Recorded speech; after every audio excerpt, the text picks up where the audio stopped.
Çünki mühüm olduğunu düşünürəm. Və o dünyaya daldıqdan sonra təbii ki, beynin yayınmağa başlayır artıq.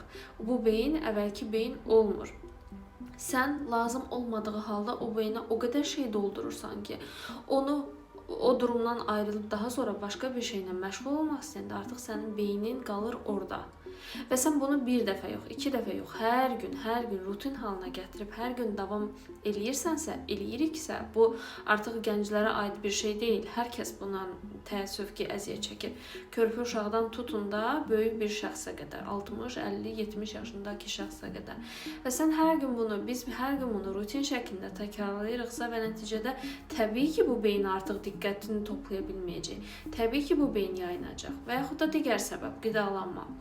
Günümüzdə elə qidalar var ki, bu qidalar beynimizi, diqqətimizi çox yayındırırlar. Əvvəllər bunlar o qədər də əlçatan deyildi, amma indi hər yerdə tapılır və məhz bu qidalar sayəsində bizim konsentrasiyamız dalğalana bilər, ruh halımız dəyişə bilər. Daha sonra diqqətimiz yayına bilər ki, hansı ki, bu da bizim diqqətimiz əksikliyi durumumuza gətirib çıxarır. Amma bu o demək deyil ki, 100% səndə xəstəlik var.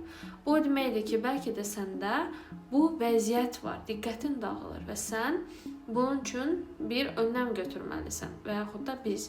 Bunun üçün önləm olaraq da istər həyat şəraitinin dəyişilməsi, istər qida vəziyyətinin dəyişməsi, yəni qidalanmanın dəyişməsi, biraz öz üstündə işləmə, araşdırma ki, görək sənin diqqətin niyə dağılır.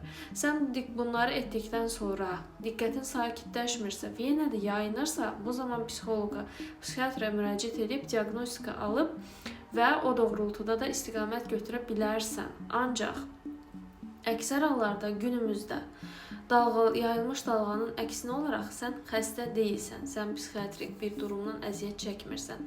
Sadəcə diqqətin çox yayınır və bunu toparlamaq lazımdır. Bunu toparlayıb yenidən hədəfə, məqsədə doğru yönəlmək lazımdır. Bunu əngələyən şeyləri də kənara atmaq lazımdır. İzlədiyin üçün təşəkkür edirəm.